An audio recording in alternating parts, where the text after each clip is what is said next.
He grabbed her arm, twisted it behind her back, and walked her through his own precinct in handcuffs, while his colleagues laughed. He told her she looked exactly like she belonged on the floor. He called her sweetheart.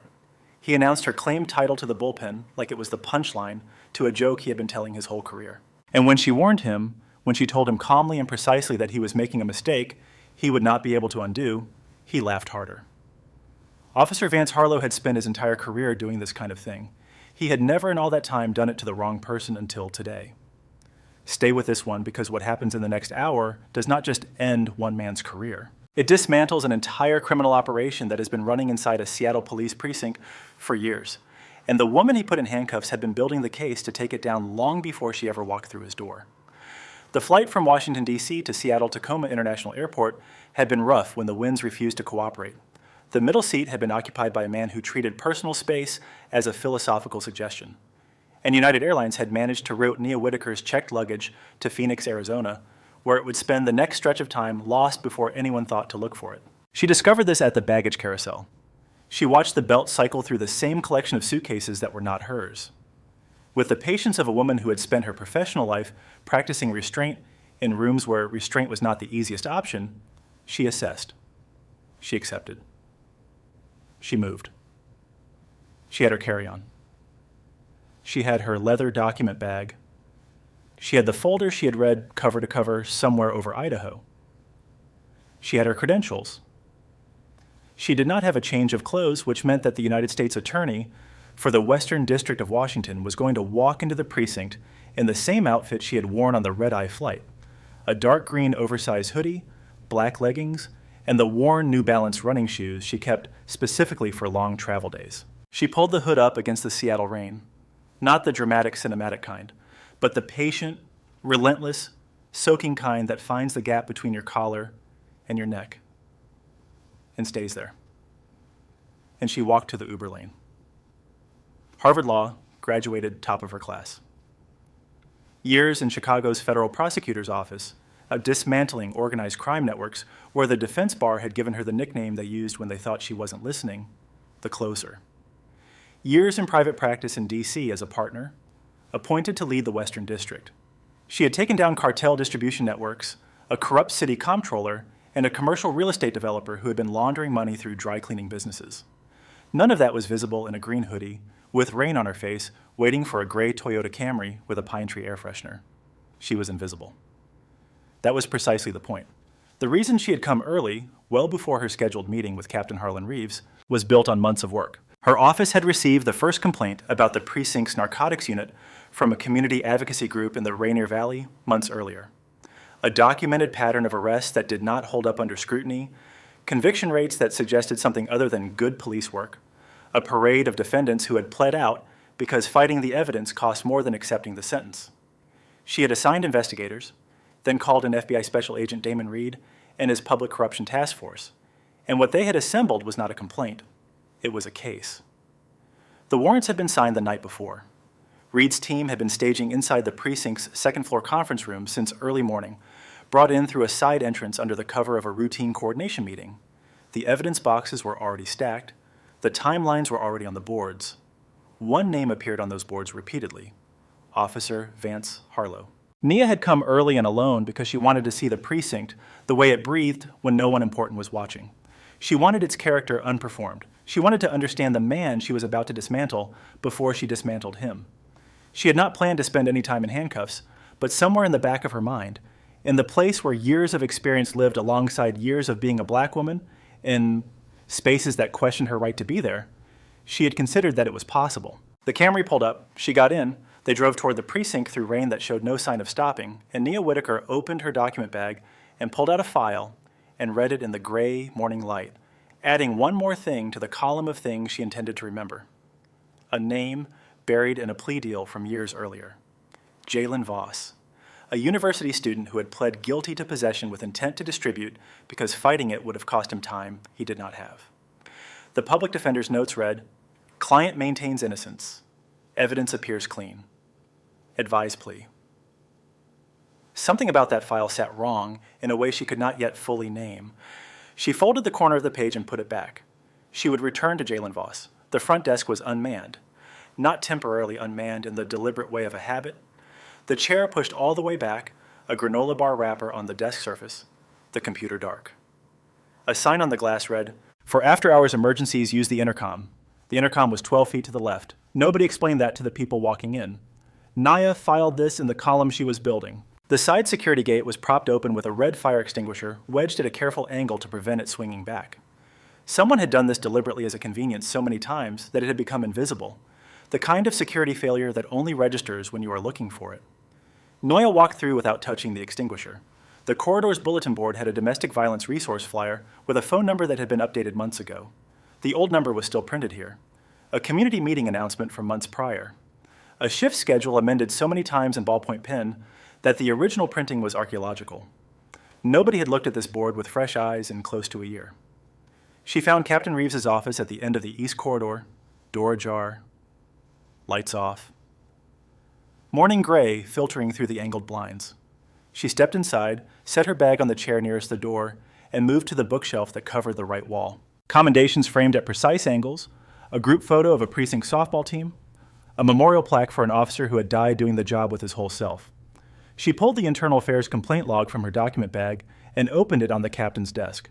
Dozens of complaints against the precinct's narcotics unit, most of them marked investigated and unsubstantiated in language so identical across entries that it was clear the investigation was the same investigation performed once and stamped repeatedly. She was cross-referencing complaint dates against arrest records when she heard the voice behind her. "Make yourself at home, why don't you?" Not a question. A growl, the sound of a man asserting territory before he had assessed a single fact which told her everything she needed to know before she turned around. She turned around slowly, keeping her hands visible, her face neutral. Officer Vance Harlow filled the doorway the way certain men fill doorways, not because of height alone, but because of the specific intention with which he occupied space. He was heavy across the chest and gut in a way that strained his uniform at the third and fourth buttons. His face was a map of broken capillaries and years of unexamined choices. The nose, the cheeks, the jaw that suggested elevated blood pressure, or too many evenings at a bar that did not ask much of its customers. His name tag was pinned crooked. His boots were scuffed at the toe in the way of a man who had stopped bothering with details some years ago. He was holding a styrofoam cup of coffee. His other hand rested near his hip. He looked at Nia.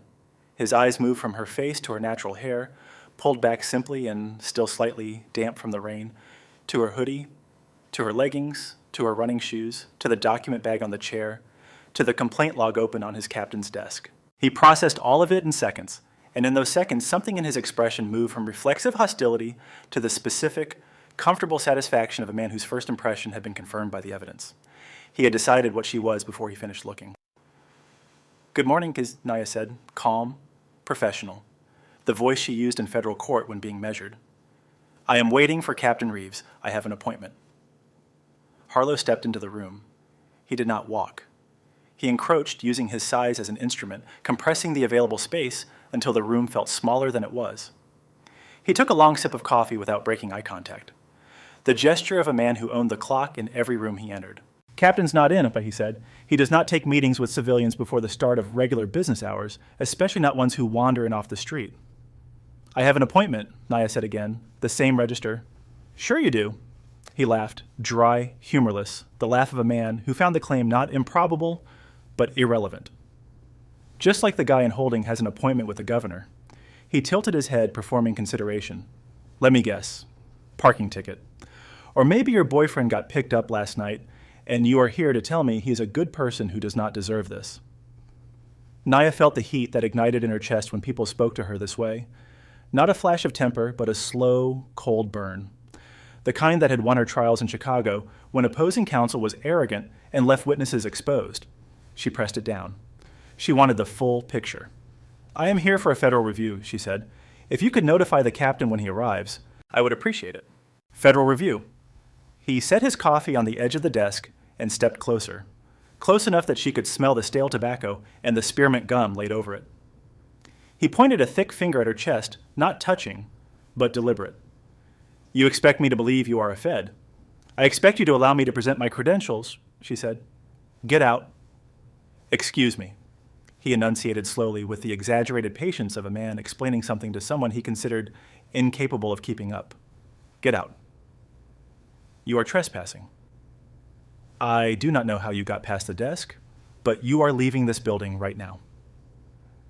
Naya did not move. She was 5 feet 7 inches tall, and she stood with the posture of someone who had earned the right to be in this room and every other room she had ever entered. And the posture required no additional height to be completely convincing. Officer, she said, my name is Naya Whitaker. I am the United States Attorney for the Western District of Washington. My credentials are in the side pocket of my bag.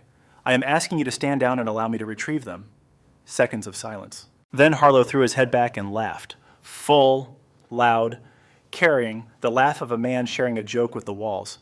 United States Attorney, Humbus, he announced to the empty room. Did you hear that? He turned toward the doorway. Wyatt, get in here. Come listen to this. Officer Bryce Nolan appeared, still carrying the coffee he had just poured.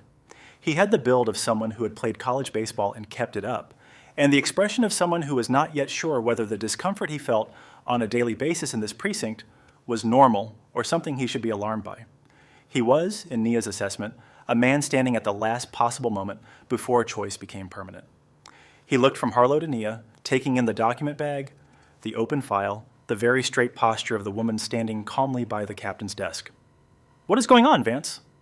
This woman, Harlow said with the loose contempt of someone pointing at something that had fallen off a shelf, claims she is the United States Attorney, says she has an appointment. I caught her going through the captain's files.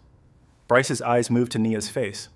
Something in his expression, some young instinct not yet fully extinguished, registered uncertainty. Ma'am, he said carefully, do you have ID? My credentials are in the side pocket of my bag, Nia said, nodding to the chair. I can retrieve them now. She moved her hand toward the bag. Hands. Harlow's voice had stripped itself of the mockery and become something harder and faster. The voice of a man who had spent his career conditioning people to freeze when he used this register. His right hand dropped to his holster. Not to the weapon, to the retention strap. A position. A message. Nia's hand stopped. She was still. Every part of her, absolutely still, the stillness of someone who has practiced not reacting to the thing that most demands a reaction because the reaction is what they want. Officer Harlow. She said his name, chosen deliberately, maintaining the register of professional respect, even now. My credentials are in that bag. I am reaching for a wallet containing a federal badge and identification issued by the Department of Justice. I am not a threat. I am not armed. I am asking you one final time to allow me to verify my identity before this situation becomes something neither of us can walk back. I do not care what you say is in there, Harlow said. He stepped toward her. You are acting suspicious. You are trespassing. Back away from the bag. Hands on top of your head. Turn around. Officer Harlow. Her voice went to the register she reserved for closing arguments, the voice that filled federal courtrooms and made juries stop moving. You are making a career-ending mistake. I am telling you that directly, clearly, and with full knowledge of what I am saying. Call your watch commander. Let me retrieve my identification. Do it right now. He looked at her. He looked at the calm in her eyes, which was not the calm of someone without options. It was the calm of someone with more options than he could count. He saw something in her face that he could not name, that his years of certainty could not accommodate. And his response to it was the response that certainty always has when it encounters something it cannot categorize. He doubled down. The only mistake I made, he said quietly, was not cuffing you the second I saw you in this hallway. He unclipped his radio. Dispatch Harlow, Unit 9. Send a female officer to the captain's office. Trespassing suspect. Possible impersonation of a federal officer. Need a pat-down before transport to holding. He clipped the radio back and looked at Naya with an expression she recognized from the complaint logs. The look of a man for whom this was not an exceptional moment. The look of a man doing something he had done so many times it had stopped requiring justification. Turn around, he said. Nia Whitaker turned around. She laced her fingers behind her head the way she had been instructed to do years earlier in a different city by a different officer who had spoken to her in a register that she now understood was the same register. She had not forgotten the posture. She had hoped in the years since that she would not need to remember it. Her heart was moving faster than she wanted it to. Not from fear. She had sat across interrogation tables from cartel accountants who ordered deaths the way other men ordered coffee, and she had not been afraid. What was moving through her now was older and more complicated. It was the compound, Specific fury of a woman who had spent her entire adult life clearing every bar, earning every credential, justifying her presence in every room that questioned it, standing face first toward a beige wall because a man with a crooked name tag had decided in seconds what she was. She stared at the wall. Behind her, she heard the clink of handcuffs being unclipped from his belt. She heard Bryce make a sound. Not a word. Something involuntary. Brief. The sound a person makes when they know something is wrong and are not going to say so. "Bryce," said Harlow, his voice lower now. "The captain will be here any minute. If there is even a chance she is legitimate." "Bryce," Harlow said it the way he always said it, without heat, without interest. The dismissal of a man who had been overriding Bryce's instincts for years and found the override effortless. "This is exactly why you are still walking a beat. No instincts. I know a criminal when I see one. She has guilty written all over her." He grabbed her left wrist and twisted it behind her back with a force that went past restraint into something that served no tactical purpose. The pain was sharp and specific, shooting up through her shoulder, and she breathed through it the way she had been trained to breathe through high-pressure moments, controlled, precise, not giving him the sound he was waiting for. "I am not resisting," she said. Her voice was even. "I am complying with your physical direction and formally stating for the record that this arrest is unlawful, that I have identified myself as a federal officer, and that this use of force is witnessed." "Save it," Harlow said. The second cuff closed 2 notches past necessary. She felt the metal against the bone of her wrist, the bite of it that would deepen into something that would require documentation. He grabbed her upper arm and walked her forward and pushed her with the studied impersonality of someone who had decided she was furniture, so that her chest came down against Captain Reeves's mahogany desk, her cheek against the polished wood, the complaint logs sliding toward the edge. "There," Harlow said. He was slightly winded from the effort, and she could hear the satisfaction in the word, the specific satisfaction of a man who had reestablished the order of things. "Now you look like you belong." He keyed his radio. "Dispatch, cancel the female officer. Suspect is secured. Transporting to holding myself." From behind her, Bryce moved once toward her, one step, the step of a man who has made a decision, and then stopped. She heard the specific silence of that decision reversing itself. She heard his footsteps go toward the door and keep going. "Bryce," Harlow said, almost friendly now, "get some coffee. I have got this." He hauled her upright by the upper arm with the efficiency of someone performing a familiar task. "Let us go, and if you trip, that is on you." He walked her out. The bullpen of the precinct was coming to life in the slow, institutional way of large buildings, finding their rhythm, fluorescent lights, cycling on in sections, the coffee machine warming, officers arriving in 1s and 2s. There were perhaps a dozen people in the room when Harlow walked Nia through the door, more by the time they reached the center. Every one of them stopped.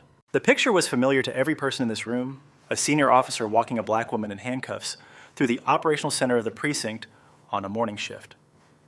They had seen this picture before. The difference between this morning and all those other mornings was invisible to everyone in the room except Nia. Harlow performed for the room. "Got a live one, Adawisa," he announced with the warmth of someone sharing good news. "Caught her in the captain's office going through the files. Claims she is the United States attorney." He paused on the phrase, letting it marinate. Can you believe the nerve? The laughter was quick and came from several officers. Nia cataloged them without turning her head, using the partial reflection in the window at the far end of the room. A heavy-set man at the left desk, 2 younger officers by the equipment lockers, a woman in her 40s who laughed once sharply, then looked down and found something urgent on her desk. "United States Attorney in a hoodie," said the heavy-set man. "That is a new one." "And I am the Chief Justice," said one of the younger officers, grinning. "You lose your briefcase, counselor." More laughter. Nia moved her eyes from face to face, from name tag to name tag, from the ones who laughed to the ones who looked away, to the ones who found their keyboards suddenly fascinating. She was building a list. Not metaphorically, she was encoding names and faces and the precise character of each response with the same efficiency she brought to reading case files, because this was in fact a case, and these people were in fact witnesses to their own choices. As they neared the elevator at the far end of the bullpen, Harlow leaned close to her ear. His voice dropped to the register of a private conversation, which meant it was a performance for himself rather than the room. "You know what gets me about people like you?" he said. "The confidence. Standing in my house, in my building, telling me you are something you are not. I have been doing this for my whole career. and not once has someone with a fake story and a hoodie been who they claim to be. He paused, and the pause had the weight of everything he was about to add. Nobody is coming for you. In this building, I am the law. I have been the law here since before you knew what law was. And you are going to sit in a holding cell and rethink whatever story brought you through that door. Nia said nothing. She was thinking about the warrant signed the night before.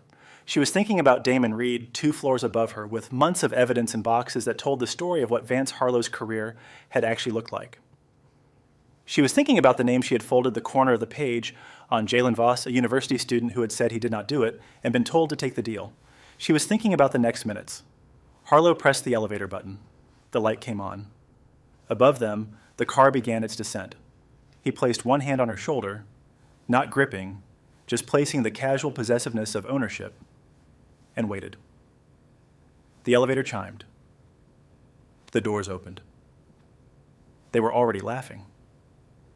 The sound came through the narrowing gap of the doors, the easy morning bright laughter of people who had been working together long enough to have running jokes. Captain Harlan Reeves' voice finishing a sentence. A second voice lower affirming something.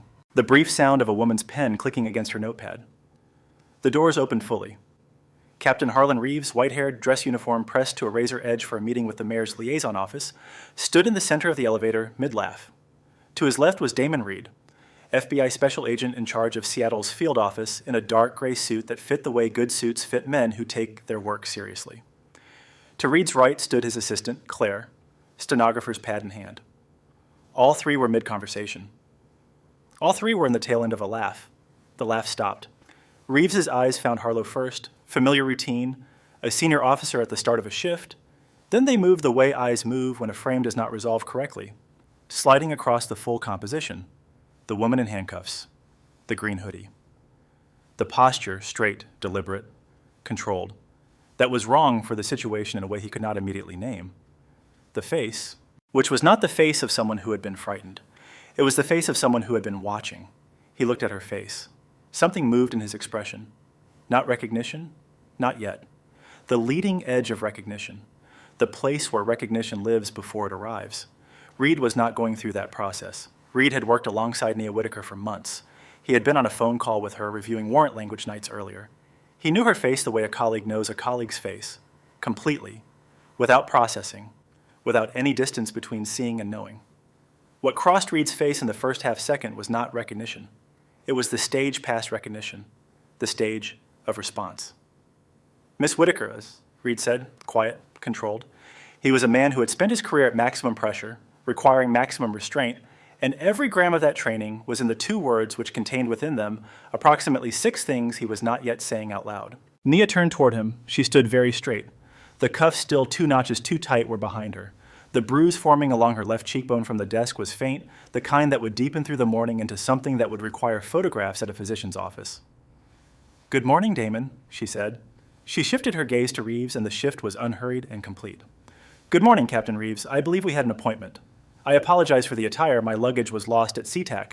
She paused, and the pause held the weight of everything she was choosing not to say in this particular moment. "Your officer decided that my wardrobe constituted probable cause for arrest. I thought you should hear that directly from me before the paperwork gets interesting." Harlow's smile lasted seconds after the doors opened. It was the smile of a man awaiting confirmation. The captain arriving, seeing the situation, assessing it correctly according to the established order of things, telling Harlow he had handled it right. The smile was comfortable, habitual. It had lived on his face through mornings exactly like this one. Then it twitched. The twitch was small, a single involuntary contraction at the corner of his mouth. His eyes moved from Reed to Reeves. Reed was looking at the woman in handcuffs with an expression that did not belong in the framework Harlow had constructed. Reeves was looking at the woman in handcuffs with the expression of a man who has stepped off a curb that was not where he thought it was. "Harlow?" Reeves said, the controlled voice of a man keeping his register from doing something louder. "What happened here?" Not a question. "Morning, Cap," Harlow said, and the smile was still running, still operating on momentum, the program not yet receiving the signal to stop. "Found her in your office going through your files. She claimed she was a Fed. I secured her and I am taking her to holding. Trespassing. Impersonation. Textbook." He said it the way he always said it, clipped and confident. The delivery of a man who had said this kind of thing countless times and had never been told he had gotten it wrong. The silence that followed was the kind that changes a room's temperature. Reed stepped out of the elevator. He moved past Harlow without acknowledging him, the deliberate non-acknowledgement of a man deciding what to do with something before he deals with it, and positioned himself slightly to Nia's left, establishing the geometry of the space with complete clarity. "Miss Whitaker," he said quietly, "are you injured?" "The wrists will need documentation," she said. "Otherwise functional." Reed looked at her wrists. The red welts where the cuffs bit into the bone were visible above the cuff edge. His jaw moved once and was still. Reeves stepped out of the elevator. His face had completed its journey. The confusion was gone. What remained was pale, rigid, deeply unhappy clarity. "Officer Harlow here," he said, and his voice was barely above a whisper, which was worse than shouting would have been. "Uncuff her. Right now." Harlow's mouth opened. "She is the hoodie. Uncuff her, Bryce." And Reeves's voice was shaking now, not from uncertainty. "That is Nia Whitaker. She is the United States Attorney. She has been on my calendar for a week." The color left Harlow's face. It did not leave gradually, the way a fever breaks. It went the way a light goes out, present then not, the transition too fast to track. The red-mapped landscape of his complexion, every broken capillary, every flush of blood pressure, and years of unchecked certainty drained away. What remained was a gray, slack surface that made him look for the first time his age plus years. He looked at Nia Whitaker. He looked at her the way he had not looked at her before, not as a category to be processed and managed, but as a specific person. He saw the intelligence in her eyes. He saw the steel that had been there since the first moment in the office and that he had interpreted as attitude rather than what it actually was. He saw the absolute settled composure of someone who had not been surprised by any of this, who had been watching all of it and adding to a column in her mind. He saw what he had done. His hand went to his belt. He found the cuff key. His fingers were not cooperative. They were doing the thing that fingers do when the adrenaline reverses and the body understands ahead of the mind that everything has changed and the change is not recoverable. He dropped the key. The small metallic sound of it hitting the linoleum floor was in the silence of that elevator corridor the loudest thing in the building. It rang clearly off the tile and skittered and lay there reflecting the fluorescent light with an indifference that was almost offensive. Harlow bent to retrieve it. His movements were clumsy and disconnected, the movements of a man whose body had stopped receiving coherent instructions. He straightened. He tried to insert the key into the lock of the left cuff. His hand was shaking badly enough that he missed the slot. He tried again. He missed again. He looked at the key in his shaking hand and then at the cuffs he could not open, and then at the people watching him fail to open them, and something in his face, the last remnant of the man who had walked into that office knowing exactly what he was and what he was entitled to, simply caved. "Allow me," Reed said. He said it in the tone of a man solving a practical problem. He held out his hand. Harlow placed the key in it with the surrendering movement of someone who has exhausted their options and knows it. Reed unlocked the cuffs cleanly. He removed them cleanly. Nia brought her arms forward slowly.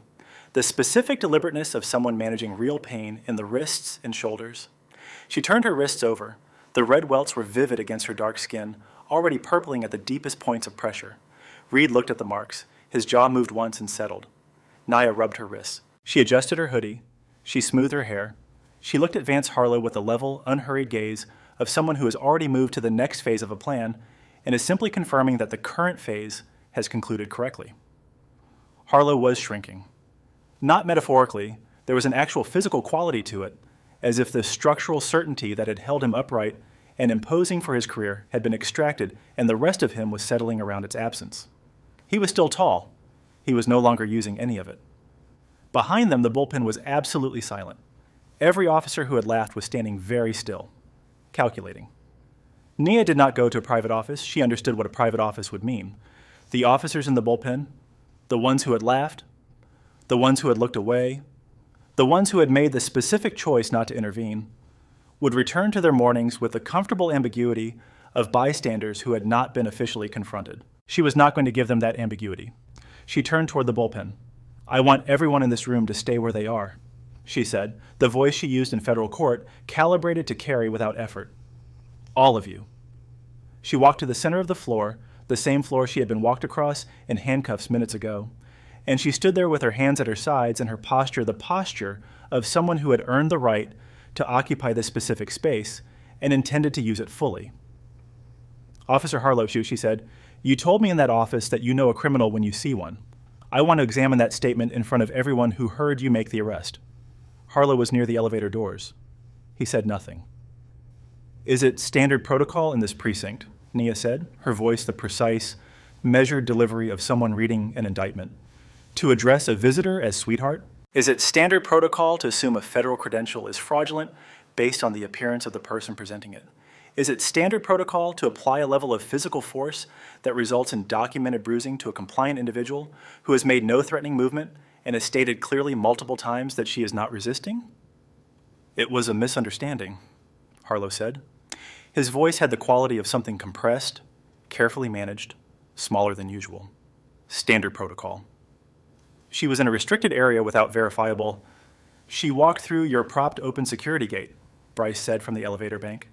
He sounded like a man hearing his own voice from a distance. "I was protecting the precinct," Harlow said.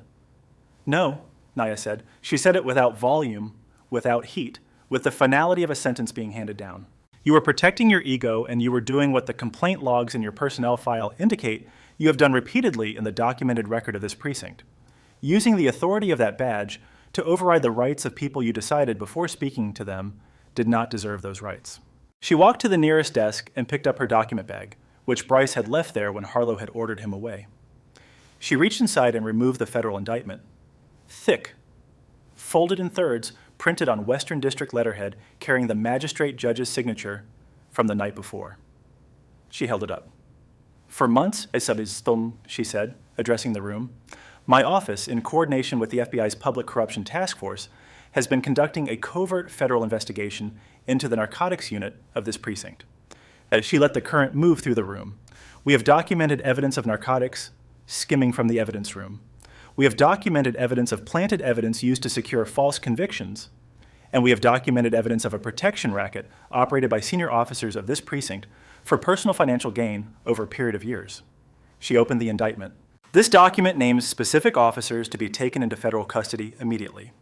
Officer Vance Harlow, you are named on the following counts: conspiracy to distribute controlled substances, deprivation of civil rights under color of law, and falsification of official law enforcement records."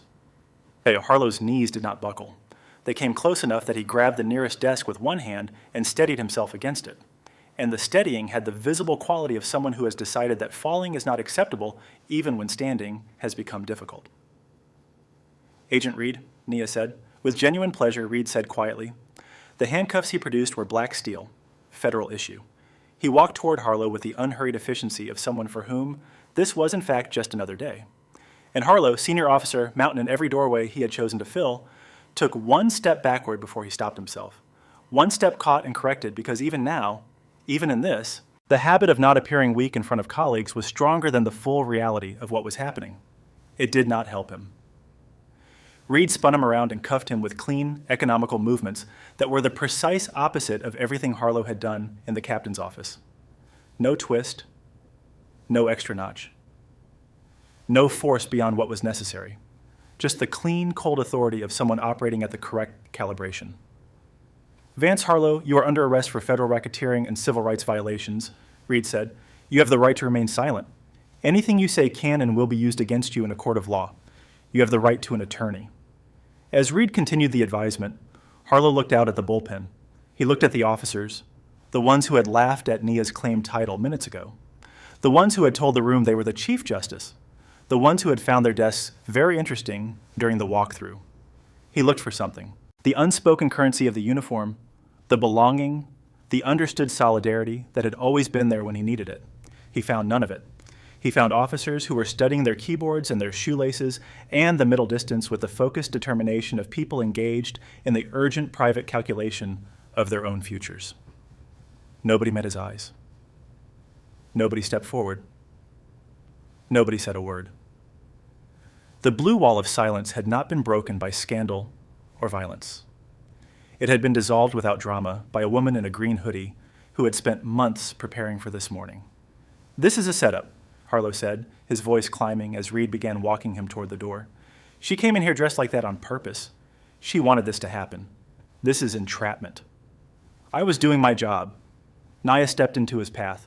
She moved through the silent bullpen with the same unhurried pace she had used all morning, and she stopped in front of him, close enough that he could not look away from her face. I did not dress like this to trap you, Harlow, she said, quiet, absolute. I dress like this because I am a human being who got off a red-eye with lost luggage and came to work. That should have been enough for you to treat me with basic dignity. The fact that it was not, the fact that you looked at me and saw something to be managed before I had spoken a single word, that is not something I did to you. She held his gaze for one more second. That is who you are, and it is why you are going to prison. She nodded to Reed. Reed walked Harlow to the door. The heavy door of the precinct swung shut behind them, and the bullpen was left in a silence so complete and so new that it felt like the building itself had changed while they were standing in it. Nia turned back to the room. Her wrists ached. Her cheekbone would be purple by noon. She had not slept in hours, and she was wearing a green hoodie and running shoes, and she was the most authoritative presence in the building. Captain Reeves, she said, this precinct is under federal oversight, effective this moment. I want every body camera archive from the past years preserved and flagged. Every arrest report bearing Harlow's name isolated for examination. A full evidence room inventory by end of day. She looked at the officers, the frightened, the calculating, the carefully neutral. Agent Reed's team is on the second floor. If you have information relevant to this investigation, go up today. If you participated in what we have documented, cooperation is your only viable option. She paused. She held up her wrists one final time, the bruising clear and vivid under the fluorescent light. And if you simply looked the other way because it was easier, I want you to think about what that decision cost, not for my sake. She lowered her hands. For theirs. Nobody moved. Good, Nia Whitaker said. Now, Captain, do you have decent coffee? I have had a very long morning. Harlow was out on bail in days. His union lawyer, Victor Langston, had the silver hair and the three-piece suits of a man who wore his track record the way other men wore watches, visibly, expensively designed to remind everyone in the room that he had been here before and had prevailed. He got the bond set at a figure, citing years of service, home ownership in the district, and a young granddaughter. A sympathetic state court judge set the number before the federal charges superseded. The union's legal fund covered it before lunch. By the next morning, Harlow was at home. By that evening, the union was on television. Their communications director stood at a podium in front of the union building, brick facade, flag in perfect condition, the visual vocabulary of institutional legitimacy, and delivered the press conference that Langston had been drafting since the morning of the arrest. Decorated officer, exemplary record, deliberate provocation by a prosecutor with a documented political agenda. Entrapment. The word appeared repeatedly. Activist prosecution appeared. The director did not address the indictment. He did not address the ledger. He did not acknowledge the boxes of evidence currently filling square feet of the precinct's second floor. What he did say in the final minute of his statement was something that Nia flagged immediately. Officer Harlow has served this community with distinction for over 2 decades. He made a judgment call based on what he saw. If we start criminalizing the judgment calls of officers who have dedicated their lives to keeping our streets safe, we will have no officers left. A judgment call based on what he saw. Nia watched the clip in her war room on the 6th floor of the federal building. She watched it twice. She wrote the phrase on the legal pad in front of her and drew a circle around it. He just handed us the centerpiece of the civil rights argument, she said to Reed, who was reading a file across the table. A judgment call based on what he saw. What he saw was a black woman in a hoodie. That is their defense. Make sure it is in the brief. Reed looked up. Already is. Harlow could not stay quiet. Langston had told him to say nothing to anyone outside of their attorney-client conversations. Harlow's ego had been processing this instruction for days and had concluded that staying quiet felt too much like losing, which was intolerable. By the following week, he was on a podcast called The Thin Blue Truth, hosted by a man who had opinions about policing proportional to his distance from it. Harlow was careful. Langston had trained him to be careful, but careful for Harlow meant staying just inside the lines of what could be used against him, which meant he was still on the lines. The system is broken, Harlow said into the microphone, settling back with the authority of a man who had been saying versions of this sentence for his career. You have got people in positions of power now who got there not because of their record, but because of optics. And those people have an agenda, and the agenda is not justice. You are talking about the prosecutor, the host said, I am talking about a type, Harlow said carefully. A type that looks at guys like me, traditional guys, guys who did the job the way the job was meant to be done, and sees a target, sees an opportunity. Reverse persecutions, the host offered. I'm just saying, when I came up, the law was the law. You enforced it or you did not. Now it is all about how things look and who is watching and what narrative you are building. He paused. And the guys who actually kept this city safe were the ones paying for that. He said it with the ease of a man who had been rehearsing this version of himself for weeks and believed it completely. He did not know that Reed's team had flagged the recording within minutes of it going live. He did not know that 3 specific sentences from the podcast, time-stamped, transcribed, cross-referenced against the arrest report he had filed the morning of Nia's detention, which contained factual inaccuracies, would be entered as exhibit in United States versus Vance Harlow under the heading of consciousness of guilt. He was not building a defense. He was building his own exhibit list. Nia watched the clip at her desk that evening with a cup of coffee she had not touched. She set her phone face down. Good, she said to the empty room. More evidence. The break-in happened one night days after the arrest. Nia had been in the federal building until late, reviewing the discovery timeline with her deputy and 2 of Reed's agents. She took a car service home, a concession to Reed's security protocols that she had accepted without discussion. The driver pulled up. She went inside, nodded to the night doorman, took the elevator. Her apartment door was unlocked. She had locked it. She always locked it. Deadbolt and chain, a habit from Chicago years that had long since become automatic. She stood in the hallway with her document bag on her shoulder and her hand not touching the door, and she ran through the alternatives. The building had good security. The doorman had been at his desk. There was no reasonable version of this where she had forgotten. She pushed the door open with her fingertip and stood in the frame. The apartment had been searched by someone who wanted her to know it had been searched, not burglarized. Her television was in place, her laptop on the kitchen counter, the jewelry in the bowl on the dresser undisturbed. What had been done was deliberate and surgical. Drawers standing open, books swept from shelves and left in piles on the floor. The filing cabinet's contents stacked with a pointed lack of concealment.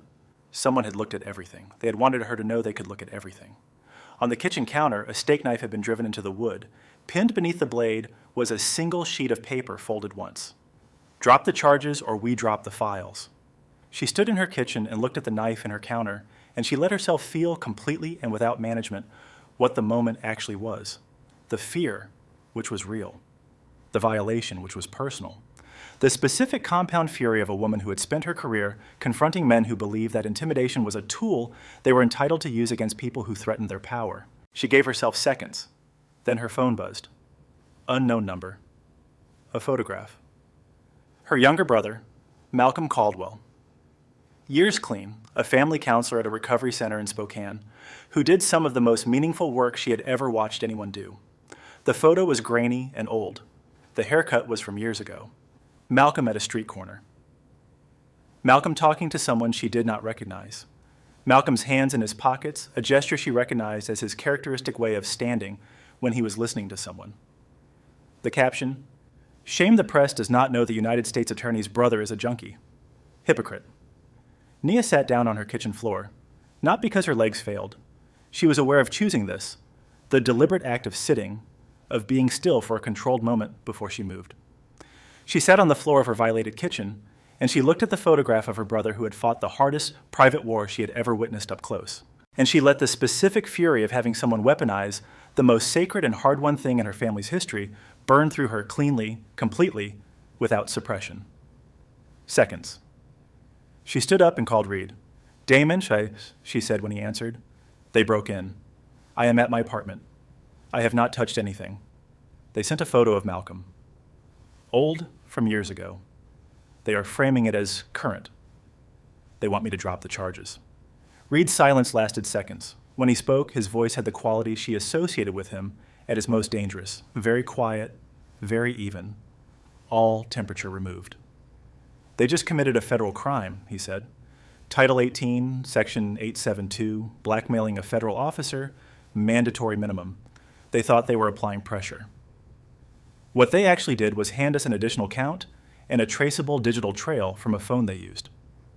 He paused. "Can you call Malcolm before he sees the news coverage?" "That is exactly what I'm about to do," she said. "I am on my way. Do not touch anything."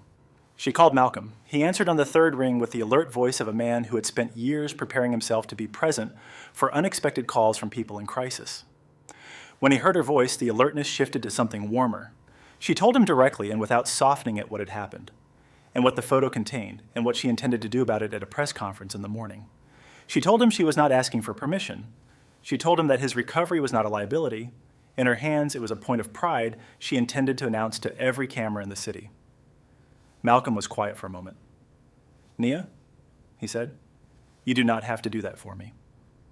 "I know, Ciudadano," she said. "I am doing it because it is true, and because anyone who thinks your story is a weapon against us has deeply misread our family." Another silence. Then very quietly, "You are going to win this case."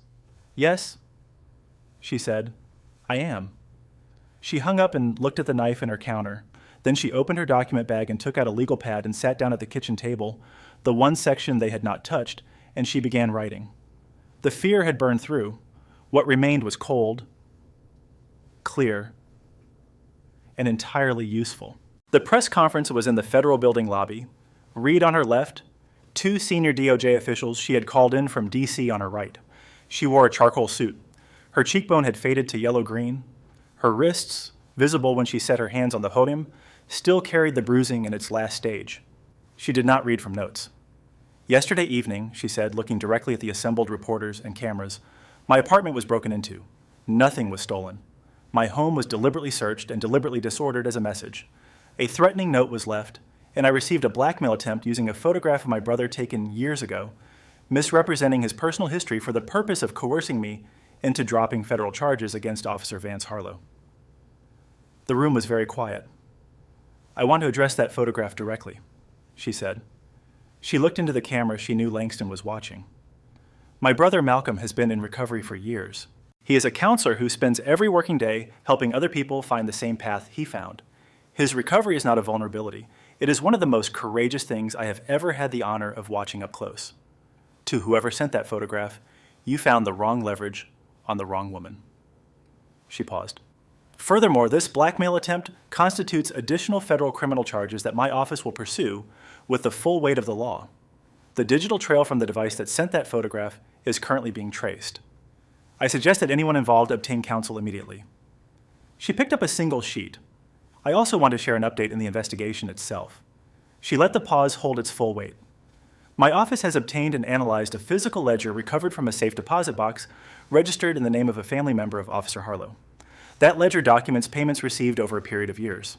Those payments do not come exclusively from narcotics distribution networks." She looked up from the page. "Some of those payments originate from individuals connected to a human trafficking operation that has been moving women through this city's port district." The room erupted. She raised one hand.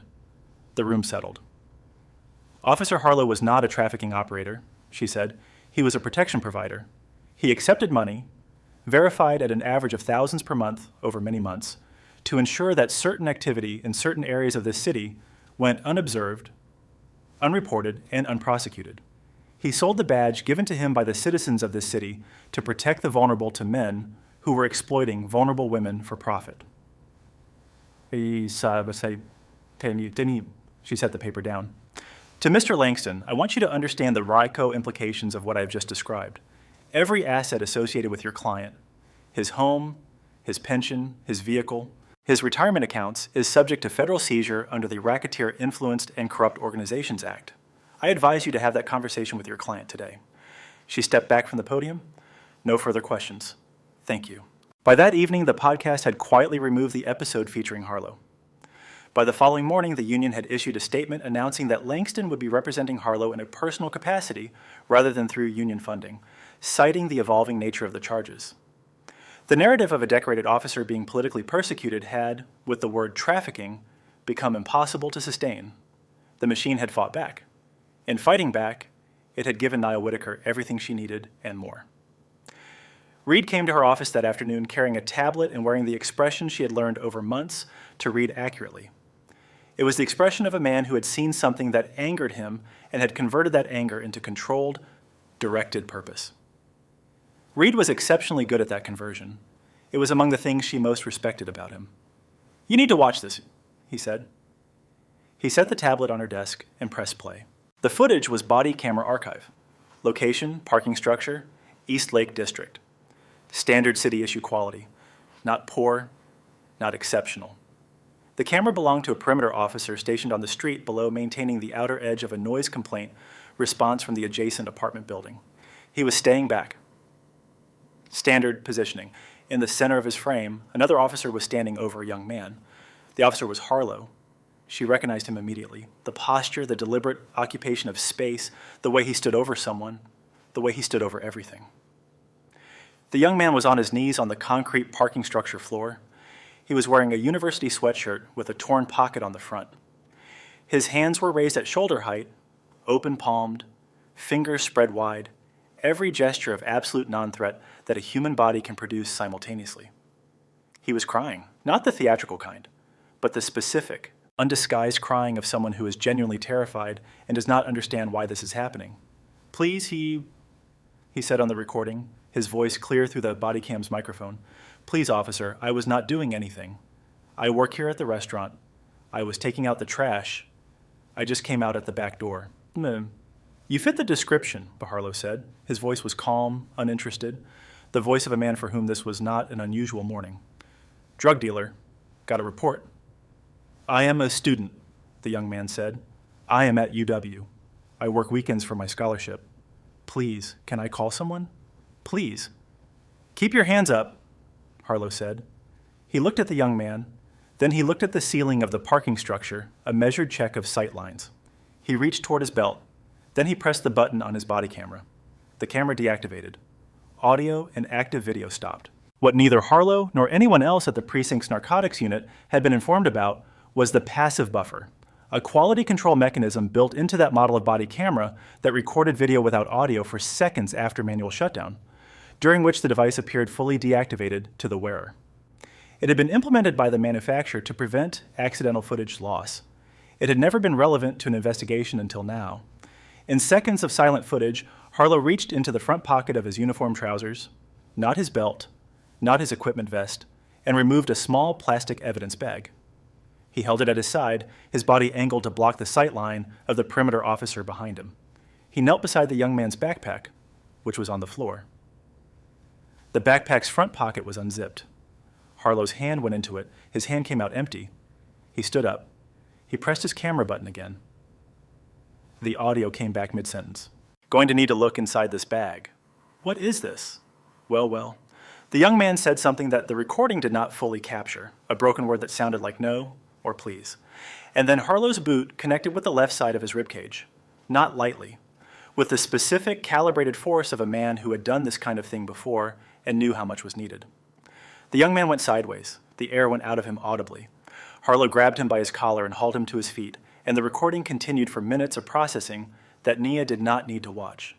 She had seen enough. She set the tablet down. Her hands were not entirely steady, which she noticed and did not try to conceal from Reed, because Reed had been working alongside her for months, and they were past the stage of performing composure for each other. Jalen Voss, Reed said. I know, she said. I saw the name in his file on the drive over on the first morning. Something about the plea terms sat wrong. She looked at the paused frame on the tablet, the young man on his knees, hands up, sweatshirt with the torn pocket. Where is he now? Construction work. Tacoma. He does not drive through East Lake anymore. His mother told our investigator he has panic responses when he sees police vehicles in his rearview. Reed paused. He's older now. Nia was quiet. She was thinking about the plea deal. She was thinking about the public defender's note. Client maintains innocence. Evidence appears clean. Advised plea. She was thinking about a student who had been told that maintaining his innocence was a luxury that would cost him time he could not afford, and who had said okay to something he did not do because the alternative was worse, and who had then spent years living with the weight of a record that said he was what Harlow had needed him to be. Get me his number, she said. I am calling him myself tonight, not through an investigator. Me. Jalen Voss answered on the ring with the flat, careful neutrality of a young man who had learned that unexpected calls almost never brought uncomplicated news. Not unfriendly, just cautious in the specific way of someone who had been managing information defensively for years. Yeah, he said. Nia said. My name is Nia Whitaker. I am the United States Attorney for the Western District of Washington.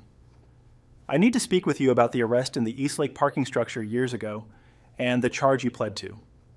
Before I say anything else, I want you to know that I am not calling to ask you for something. I am calling to tell you something. A silence, not confusion. The particular stillness of a man who is deciding how to exist in the next moment. Okay, he said. We have evidence that the narcotics found in your backpack the night of your arrest were planted there before they were discovered. She kept her voice level and direct without the softened delivery that often communicates pity. The footage we have recovered conclusively shows Officer Vance Harlow placing that evidence in your bag prior to the recorded discovery. Your conviction is being vacated. The United States Attorney's Office is filing the paperwork this week. I wanted you to hear it directly from me today. The silence that followed lasted long enough that she said quietly, "Jalen, are you still there?" "Yeah." His voice had changed entirely. The flatness was gone. Years of something, weight, compression, the specific density of a wrongful conviction carried in silence, was audible in the single syllable as it moved through whatever the opposite of flatness is. "Yeah, I am here. I know this does not return what was taken from you. I told them," his voice barely above a whisper now. "At the precinct, in the public defender's office, in the plea hearing, I told everyone what happened. I told them I did not have anything in my bag. I told them I was taking out restaurant trash." He stopped. She could hear his breathing. Nobody even, he stopped again. "Nobody believed me." "I know," she said. "I am sorry that happened, and I am sorry it took this long." "He kicked me," Jalen said. "I had a bruised rib for weeks, and I did not tell anyone, because I thought," he stopped. "I thought if I made any more noise, they would add something else. So I just stayed quiet and pled out to something I did not do, because my defender said the evidence was too solid to fight." His voice had a quality in it now that was close to bewilderment. The specific bewilderment of someone who had accepted a story about themselves that was wrong and had been living inside it for years and was only now being told it was not true. "I stopped trying to go back to school. I could not. The record, every application, every employer, it is just there. It follows you everywhere." "I spoke with the University of Washington this afternoon," Ania said. "Their scholarship office is being notified of your exoneration. Your scholarship is being reinstated effective immediately. You can re-enroll for the fall semester." What followed was not the silence of someone receiving news. It was the silence of someone for whom the news was too large to be processed at the speed it was delivered and who was trying to find the ground under it. "Jalen," she said, I keep thinking," he started and stopped. "I keep thinking about who I was going to be before that night. I was semesters from finishing. I had an internship lined up downtown at a firm. His voice broke cleanly the way something breaks when it has been held together too long. "I had plans. I had so many plans." Nia was quiet for a moment. "You still do?" she said. He did not answer immediately. When he did, his voice was very quiet and very stripped of everything except what it actually was. "Thank you for believing me. Thank you for being right," she said. She set the phone down on her desk and looked out the rain-streaked window at the Seattle skyline. The same rain. The same patient, indifferent city. She let herself be still for seconds. Not as indulgence, but as maintenance. The deliberate practice of someone who ran on combustion and knew the cost of not stopping. Then she called Malcolm. He answered immediately. She told him briefly about Jalen Voss. Not the details of the case, just the fact of him. The fact that he had told the truth and not been believed, and that she had believed him in a parking lot file on a morning before any of this had started. Malcolm listened. When she finished, he said, "That is why you do this." "Yes," she said. "You are going to win this case," he said. "You are always going to win it." She thanked him and hung up. She allowed herself more seconds at the window. Then she turned back to the files. The trial of United States versus Vance Harlow opened on a morning with a line at the courthouse door that the building security staff described as the longest they had seen for a non-celebrity criminal proceeding in over a decade. The gallery held people. By early morning, every seat was filled. Community advocates who had filed the original complaints that started Nia's investigation, officers from other precincts attending in a complex mixture of professional solidarity, institutional anxiety, and something that might generously be called accountability. national press alongside the local papers. Several of the precinct's suspended officers sitting in the back rows with the specific blankness of people who had exhausted their postures. Jalen Voss sat on the right side of the gallery near the front in a new shirt, looking at nothing in particular with the focused stillness of someone who had rehearsed being in this room until the rehearsal and the reality had become indistinguishable. His mother sat beside him with her hands folded in her lap and her jaw set. At the defense table, Vance Harlow sat in a dark blue suit that was a size too large. He had lost weight since his arrest. The weight had left his face first. The jowls reduced, the broken capillary flush of his complexion faded to something pale and unmapped. He looked like a reduced version of the man who had filled the captain's office doorway, the same dimensions but something essential removed. His hands on the table were still.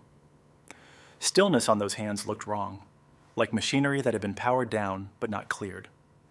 Victor Langston sat beside him. His legal pad was covered with notes.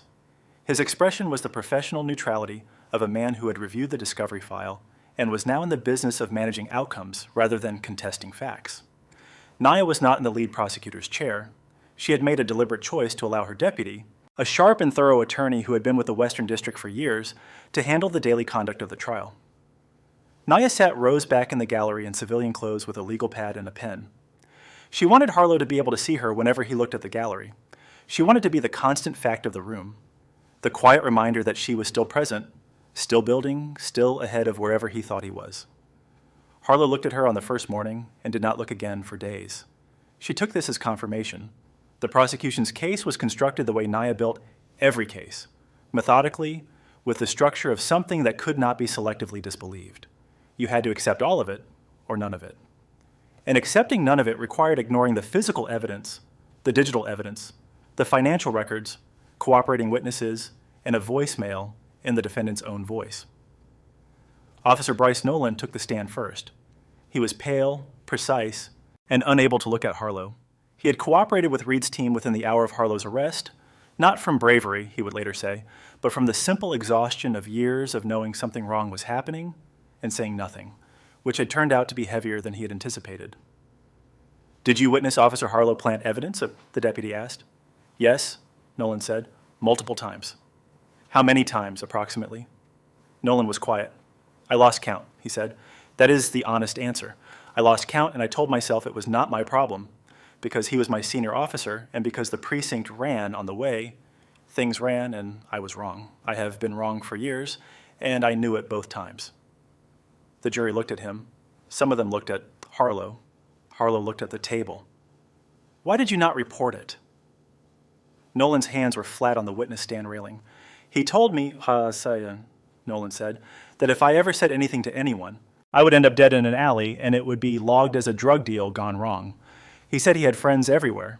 He said he paused, and the pause had the quality of someone deciding to repeat something exactly. He said, 'Nobody comes for me. In this city, nobody has ever come for me.'" The jury sat with that for a moment. Then Jalen Voss walked to the stand. He walked with a slight leftward tilt that was barely perceptible unless you were looking for it, the permanent physical remainder of the night, a steel-toed boot connected with his left ribcage in an Eastlake parking structure. He sat down. He looked at the jury with the direct, unhurried gaze of a man who had nothing to perform and nothing to protect, and nothing to ask for except to be heard. He told his story simply, without the strategic emotional calibration that testimony sometimes acquires through over-rehearsal. He told it the way it had happened, in the order it had happened, and the plainness of it made the facts land harder than drama would have. When he described what Harlow's boot felt like, he said, "I could not breathe for about seconds. I thought something was broken." He paused. Something was broken, but not the rib. The rib healed. In the jury box, 2 jurors looked away from Harlow. 1 juror looked directly at him and did not look away for a long time. The final piece of evidence came on the last morning before closing arguments. The deputy had built to it with the deliberate patience of someone who understood that the most important evidence in a trial is most effective when the jury already knows it is coming, when they have been waiting for it, when its arrival feels like the resolution of something that has been building for days. "Your Honor, deputies," the deputy said, "the prosecution would like to play government exhibit." A voicemail recovered from the defendant's personal cellular device left for his wife on the morning of his arrest, approximately minutes before the events at the precinct. The judge granted permission. The courtroom adjusted. The gallery went still. Every journalist in the room had their pen ready. The speakers carried Harlow's voice into every corner of the room with a clarity that felt almost surgical. The casual, private, completely unguarded voice of a man on a morning who had been operating without consequences for so long that he no longer felt their absence as anything worth noting. Hey babe, going to be late tonight. I need to make rounds on 5th Street, collect the month end from the guys. We need the extra cash. Contractor wants a deposit on the remodel, and I told him we would have it by Friday. Do not worry about Bryce. The captain does not see anything I do not want him to see. Never has. A brief pause, and then with the complete uncomplicated confidence of a man stating a fact about the weather, I run this place. I always have. I am the law here. The silence that followed was not the polite silence of a courtroom waiting for the next procedural step.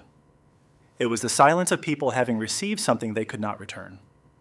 In the jury box, the woman who had been taking meticulous notes throughout the trial set down her pen. She did not pick it up for the remainder of the session. The retired man in the second row, gray-bearded, the juror who had asked the most questions during voir dire about the burden of proof and the standard for reasonable doubt, looked at Vance Harlow for a long considering moment and then looked at the floor and did not raise his eyes again. The journalism student from the Seattle Times in the second gallery row stopped typing mid-sentence and looked at her screen as if the sentence she had been writing was no longer the right sentence. Victor Langston sat completely still. His pen was on the table. His hands were on his knees. He was looking at the exhibit number on the evidence display, and he was not moving. Harlow sat with his eyes straight ahead and his jaw locked and his face performing the composure of a man who has understood somewhere deeper than the place where composure lives that he has just heard the last wall come down. Jalen Voss in the gallery row released a breath so slow and so controlled that it was clear he had been holding some version of it for years. The deputy let the silence run. Seconds. An eternity in a federal courtroom. When he spoke, his voice was quiet. No further questions. Your Honor, he said. He picked up his files and walked back to the prosecution table. On one of the days, Harlow insisted on testifying. Langston had advised against it in language that left no ambiguity about his professional opinion. Harlow had overridden him with the particular certainty of a man who believed he could still reframe the narrative if he was given an unfiltered platform, which was the same belief that had produced the podcast and the press conference whisper campaign and every other decision he had made since the morning of his arrest that had in aggregate added exhibits to the prosecution's file. Nia walked from the gallery to the prosecution table and stood briefly behind the deputy as he stepped aside. The courtroom understood that something was changing. She carried a legal pad and a single sheet of paper, and she walked to the witness stand with the unhurried pace she used in closing arguments. The pace of someone who had already won and was simply performing the final necessary steps. She looked at Harlow. Mr. Harlow, as she said in a voice that was almost conversational, do you remember the morning we met? I do, he said. His voice was controlled. He had prepared for this. He would not break on the stand. You ordered me to place my hands on my head and turn toward the wall. She said not as an accusation, but as a recitation of fact. You applied handcuffs at a pressure that resulted in bruising, documented and photographed at my physician's office the following morning. You walked me through your precinct bullpen and announced to your colleagues that you had caught a quote live one and described my claimed title as a punchline. She paused. You told me in the elevator corridor before the officers from the building arrived that nobody was coming for me. That in that building, you were the law. I believed you were a threat, Harlow said. You believed I was a threat, Nia said, because I was a black woman in a hoodie standing in a room you associated with authority. She let the statement breathe for a second. Mr. Harlow, if I had been a white woman in a business suit, standing in that same office looking at that same shelf with no identification visible, would you have walked me to the elevator in handcuffs? Langston was on his feet. Objection. Calls for speculation. Sustained, the judge said. The jury had already heard the question. Every person in the room had heard it, and the answer lived in the air of the courtroom in a way that no ruling could remove. Nia changed direction without breaking stride. You described yourself on a recorded podcast as a traditional officer who upholds the code, she said. You said that in your years of service, the law was the law, and you enforced it. Is that an accurate summary of your professional philosophy? I believe in upholding the law. Yes, Harlow said. The ledger entered into evidence as exhibit, Nia said, turning slightly to reference the exhibit display documents. Payments received by you over a period of months. The payments total hundreds of thousands. They originate in part from individuals connected to the movement of women through the city's port district for commercial exploitation. She turned back to him. The ledger is in your handwriting. It was found in a safe deposit box registered in your mother's maiden name. She looked at him with an expression that was not contempt and was not satisfaction, but was simply the expression of someone who has arrived at the destination of a long journey and is acknowledging it. As a traditional officer who upholds the code, what part of the code specifically covers accepting payments from men who sell women? Langston. Objection. Harlow. I did not know what they were doing. The courtroom held its breath. With the money, he added too quickly, in the way of a man who hears himself going somewhere he did not intend and tries to redirect mid-sentence and fails. I took the envelopes. I did not ask what they were doing with it. I did not ask where the money came from. I just took the envelopes. The courtroom erupted. Langston dropped his pen. It hit the floor, and the sound of it was very clear. Harlow heard himself a full second after he had said it. His mouth opened. No words came out. His eyes moved to Langston, who was sitting with his head in one hand and was not looking at him, and then to the jury, who were looking at him with an expression that had moved past judgment into something simpler and more complete. Naya was already turning away. No further questions, Your Honor, she said. She walked back to the gallery with the unhurried, measured steps of someone who was already thinking about the next case, and she sat down and opened her legal pad, and she did not look at Harlow again for the remainder of the proceedings. And in that deliberate not looking was the most precise statement of where he stood. He was already a closed file. The jury returned in hours and minutes. Harlow stood when the foreperson stood. He gripped the defense table with both hands. Langston was making notes with the focused efficiency of a man already in the next phase of his work. The appeal architecture, the procedural motions, the machinery that professional defenders maintain between the verdict and the sentence.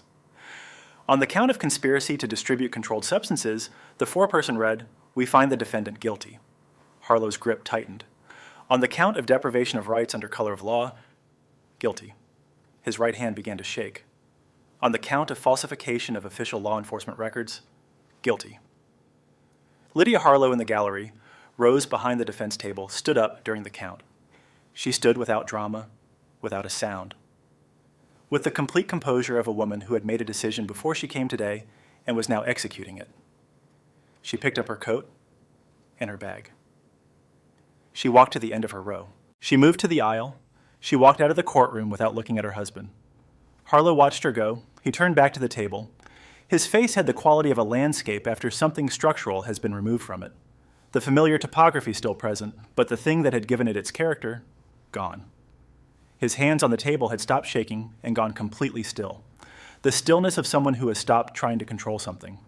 By the count, conspiracy charges extending back years, he was no longer holding the table for composure. He was holding it because without it, he would not be standing. The jury is dismissed with the court's gratitude, Judge Evelyn Thorpe said. Bail is revoked, effective immediately pending sentencing. Marshals. 2 federal marshals moved from the side door with the purposeful efficiency of people for whom this was the expected conclusion.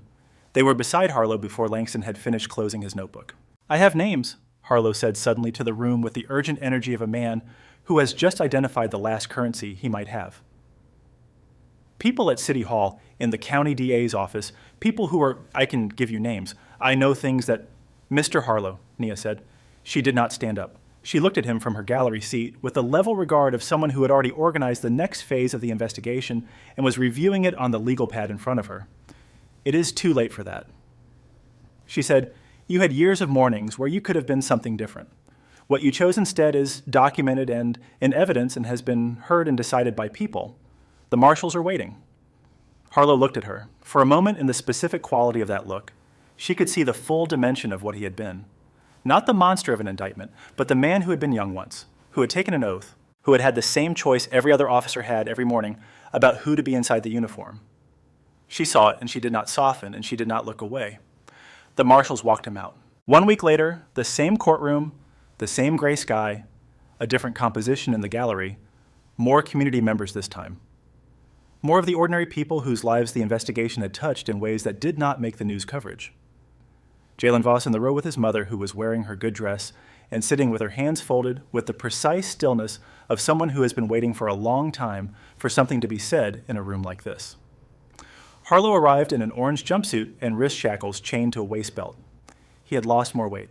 The jumpsuit was a size too large, and the excess fabric made him look depleted in a way the too large suit at trial had not quite achieved.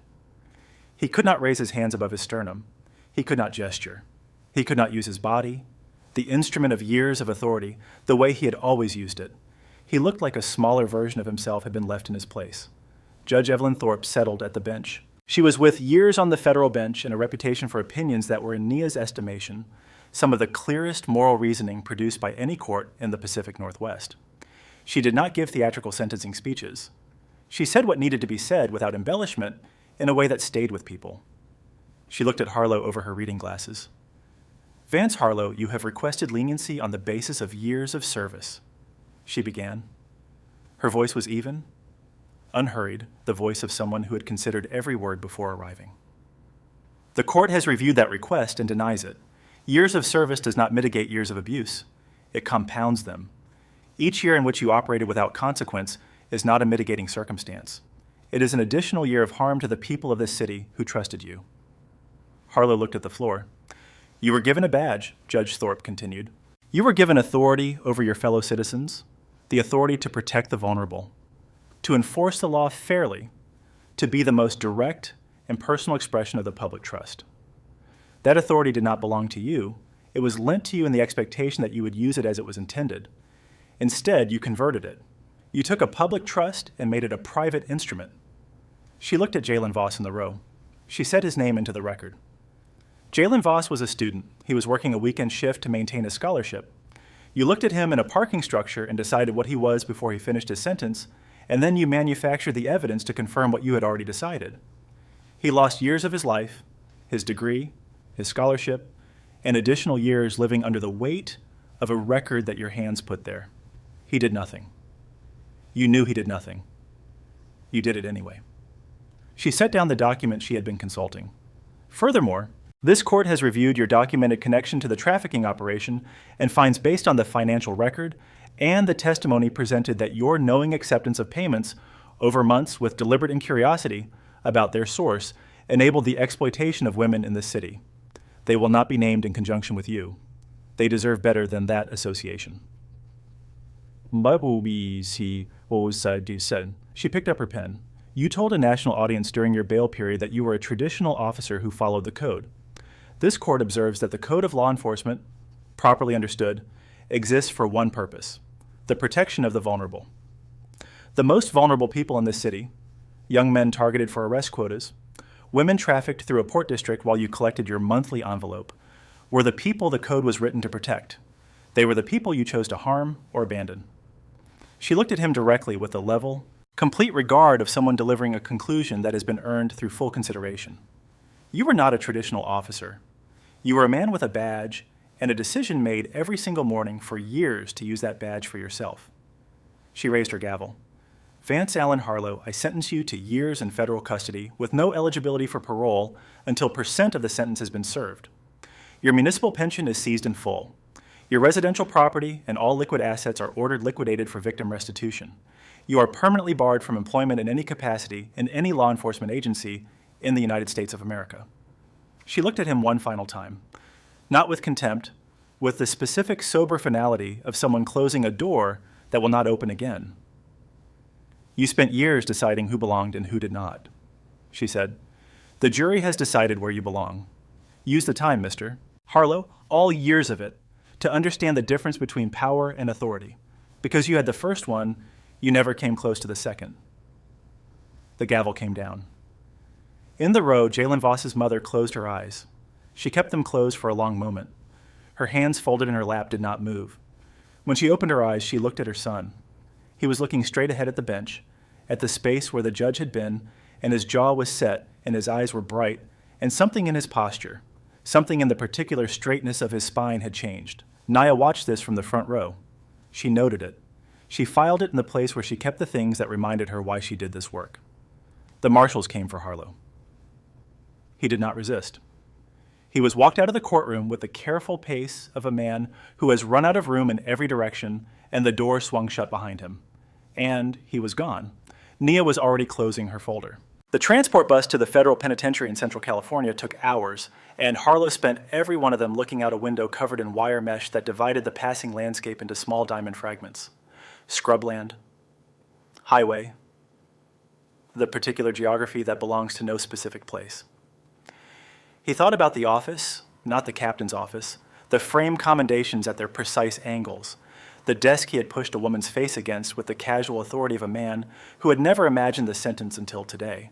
He kept turning the room over, looking for the moment when a different version of him could have made a different choice. He could find the moment. What he could not find in any honest accounting of himself was the version that would have chosen differently. The bus passed through the penitentiary's gates. The intake corrections officer was efficient and completely indifferent in the specific way of someone who had processed countless men through this room and would process countless more, and for whom each one was a form to complete rather than a story to engage with. He directed Harlow through the sequence without ceremony. Civilian clothes exchanged for an orange uniform that smelled of industrial detergent and someone else's history. Photograph, fingerprints, number. Inmate. Harlow attempted the thing he had always done in new environments. He tried to establish professional rapport, the brief collegial acknowledgement between people in the same line of work, the unspoken currency of institutional belonging. I was on the job for years, he said in the voice he used when he wanted to be recognized as reasonable. Seattle PD, I know you have your protocols, but we are both in the system, right? Broadly speaking, the officer looked at him not with hostility, not with contempt, with the flat, absolute indifference of a man looking at a number on a form. You are not on the job anymore, the officer said. You are inmate, D Block Unit 7. Chow is at and yard access and move forward. Harlow moved forward. His cellmate was a man named Leroy Vance. Where Harlow had been heavy precise, where Harlow had been imposing with tattoos from collar to knuckles that Harlow recognized from his career of processing people as the iconography of a specific and long-standing prison network. Leroy looked up from a worn paperback when Harlow came in and assessed him in approximately seconds with the thoroughness of a comprehensive audit. Vance Harlow, Leroy said, not a question, a notation. I am just doing my time, Harlow said. He set his mattress roll on the upper bunk. No trouble. Leroy looked at him for one more moment. You planted evidence on kids, he said. You took money from men who move women. He turned the page. We have a code in here. We do not like cops, but what we really genuinely cannot tolerate is cops who have no honor. He looked at the page. Word travels fast, Harlow. Think carefully about that. Harlow climbed to his upper bunk and lay looking at the ceiling and thought about what it had felt like to walk into a room and have the room rearrange itself around his presence. He thought about what it felt like to walk into a room now. Weeks in on an afternoon, Harlow walked the perimeter fence and tried to be invisible. He had in his career developed a reliable gift for reading rooms, for entering a space, and within seconds having an accurate map of the power dynamics, the alliances, the points of tension. He was using that skill now for a purpose entirely different from any he had previously applied it to. He was using it for survival. He was near the eastern fence, moving at a pace calculated to look purposeful without being hurried, when 3 men peeled away from a group near the weight equipment and began moving on an intersecting course. The movement was not rushed. It had the patient considered geometry of people who had decided where this was going and were not in any hurry to get there. He recognized one of them. The recognition came slowly, the way recognizing someone always comes slowly when you are in a place you did not expect to see them. The man was younger looking than Harlow remembered, which was simply the fact of someone who had done his time without the accumulation of outside pressure. His name was Andre Collins. He had been young when Harlow arrested him. A quota arrest, one of a category of arrests Harlow had been making for years. The kind where the charge would not survive a vigorous legal defense, but the public defender's caseload was staggering, and the plea deal was offered at hours, and the defendant had no particular reason to believe the system would weigh his testimony against an officer's. Collins had been months from finishing a community college business program. Officer Harlow, Collins said. He stopped feet away. He was not smiling. His expression was not rage. It was something more considered and more specific. The expression of a man who had been waiting for a particular reckoning for a long time and had arrived at it and found it to be in some complicated way exactly what he had imagined, and nothing like it simultaneously. "Collins," Harlow said, "I remember you. You told the judge I was a menace to my community," Collins said. His voice was even. "You testified that you had observed me in multiple transactions and that the evidence found in my car was consistent with intent to distribute. I was carrying a textbook and a bag of food. I had never been arrested in my life." My mother cried through the hearing. Harlow looked at the other two men. He looked at the fence behind him. He looked at the yard, the corrections officers in their towers, the calculation of distances. "I know things went wrong," Harlow started. "Do not," Collins said. One word. It carried years and every version of justice that had processed Collins through a system that had Harlow's hands in it. Just do not say anything. I did not come over here for an explanation. What happened in the next seconds was something Harlow would not describe in the letters he eventually wrote from the infirmary, which he wrote in the careful language of a man who had learned very recently what consequences felt like when they were not abstract. He spent days in the infirmary, broken ribs, a fractured orbital socket, dental work that would take months to complete. That is it. When he was returned to D Block, the mountain had eroded. He was thin in the way that injury and sleeplessness and sustained fear make a person thin from the inside out. He filed grievances. He wrote letters to the warden requesting a housing transfer. He submitted formal requests for protective custody assignment. Each request moved through the institutional system with a responsiveness and urgency that his own complaints had moved through the complaint log at the precinct, processed, acknowledged, queued, marked, administratively addressed. He was experiencing with full texture the machine he had spent his career operating. Months into his sentence, a visitor request was approved. Lydia had sent the divorce papers through her attorney with a 5-sentence cover note that contained no profanity and no expressed emotion, and was in its complete absence of drama the most devastating document he had received in the entire proceeding. She had taken their son, enrolled him in a new school miles north, and by all accounts available to Harlow through the occasional secondhand fragment, was genuinely doing better. Brooke was older. She worked at a tech company in Bellevue. She had her mother's composure and a directness that Harlow had always attributed to himself until he understood too late that it had not come from him. It had developed in spite of him. She sat down across the reinforced glass on an afternoon. She picked up the phone. He picked up his. She looked at him for a long moment before she said anything. She looked at him with the specific weary steadiness of someone who had finished grieving and was now simply noting what remained. "Dad," she said. "Brooke." The word came out rough, unused. He had not spoken her name out loud in months. "I did not think you would come." "I was not sure I would," she said. "I came because I need to say some things and be done saying them. Not for your sake, for mine." "Okay," he said. "Mom is remarried," she said. "His name is David. He's a high school history teacher. He coaches junior varsity soccer. He shows up for things, dinner, school events, Grayson's games. He is present in the specific way that you never were." She said it without cruelty, as a fact of the record. "She is happy. Grayson is stable. They're going to be okay." She paused. "They were not okay when you were there. You did not see it because you were never really looking." Harlow's hand moved toward the glass. "I changed my last name," Brooke said. He stopped. "I am Brooke Nolan now, Mom's maiden name." She held his gaze without flinching. "I made the change months ago. I thought about telling you, and I kept deciding not to. I realized recently that not telling you was its own cruelty, and I am trying not to be that person." "Brooke, I am getting married in the spring," she said. "His name is James. He is a good person, genuinely good, not good-looking on paper good." She paused. "My stepfather, David, is walking me down the aisle." He made a sound, involuntary, from somewhere below the place where words lived. "I know that hurts," she said, not softly, not with pity, with the measured honesty of someone delivering the truth, because the truth is the only thing worth delivering. "But you were not there, Dad. You were the precinct. You were the badge and the power and this thing you were building on other people's suffering, and the rest of us were just the furniture in the house that thing lived in." At these, she looked out down at the phone in her hand, then back at him. Her eyes were bright, but her jaw was steady. "I wanted you to know I'm going to be more than okay. I wanted you to hear it from me." She stood up. "And I wanted you to know that the people you hurt, Jalen Voss and all the others, They are going to be more than okay too, because the woman you put in handcuffs made sure of it. She looked at him one last time.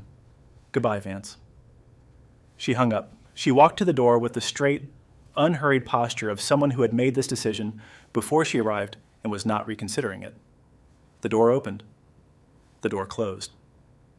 The soundproof glass absorbed the sound of his voice completely. The guard came over in seconds. Visiting time is over. Back to your block. Harlow was walked back to D block. He sat on his bunk and looked at the small rectangle of California sky visible through the narrow window. Gray marine layer, the precise color of the Seattle sky on the morning this had all started. And he thought about seconds, the seconds in which he had looked at a woman in a green hoodie and decided what she was. Years was a long time to think about seconds. Nia Whitaker did not stop with Harlow. The Precinct investigation became the foundation for the Pacific Northwest Integrity Initiative, a federal oversight framework establishing independent civilian review boards with full subpoena power, mandatory body camera preservation protocols, and unannounced federal audits of arrest documentation. It was adopted by precincts across states within months. Captain Harlan Reeves was not criminally charged. Negligence is not a federal crime, though it carries consequences of its own kind, and he was removed from command, replaced by a reformer promoted from within the department's Internal Affairs Division. Other officers implicated in the narcotics ring were indicted within months. Officer Bryce Nolan cooperated fully with federal investigators. He was not prosecuted. He was reassigned to community liaison work under the new command, and by most accounts from the Rainier Valley, became a police officer who actually showed up for people. Jalen Voss did not answer his phone when the University of Washington Scholarship Office called to tell him his enrollment was being reinstated. He listened to the voicemail alone in his car in a parking lot in Tacoma. He played it times. Then he drove to his mother's house in the middle of her cooking dinner and stood in her kitchen and told her what Nia Whitaker had done, and she turned off the stove and held him for a long time without either of them needing to say anything at all. He graduated behind the classmates he had started with and ahead of every version of himself that had been meant to end in an East Lake parking structure. He is in his year of law school at the University of Washington. He has not yet announced what kind of law he intends to practice, but everyone who knows him says the answer is obvious and that he will be very, very good at it. Nia Whitaker was confirmed to the United States Court of Appeals for the Ninth Circuit years after the Harlow case closed. On her first morning on the bench, she arrived minutes early, which her clerks would later describe as characteristic. She wore her judicial robe. Her natural hair was pinned simply. Her credentials were unchallenged at the door. She sat down, adjusted the microphone, and looked out at her courtroom with the same level, clear, accountable gaze she had carried into every room that had ever questioned her right to be there. The first case on her docket was a wrongful imprisonment appeal. She had read the file the night before, cross-referenced against relevant precedent, and she already knew how she was going to rule. She opened the session with a single sentence that her clerks would later say came something of an unofficial text in the building. In this court, everyone who walks through that door is who they say they are until the evidence says otherwise. Then she called the first case. She got to work. She did not put her hood up. She let the light hit her face. It felt clean. Thank you for watching. If this story stayed with you, please subscribe to our channel. We bring you new stories every week, and tell us in the comments, Harlow said he was just following instinct. Do you think he knew exactly what he was doing, or did he genuinely not see it? Let us know. We read every single one.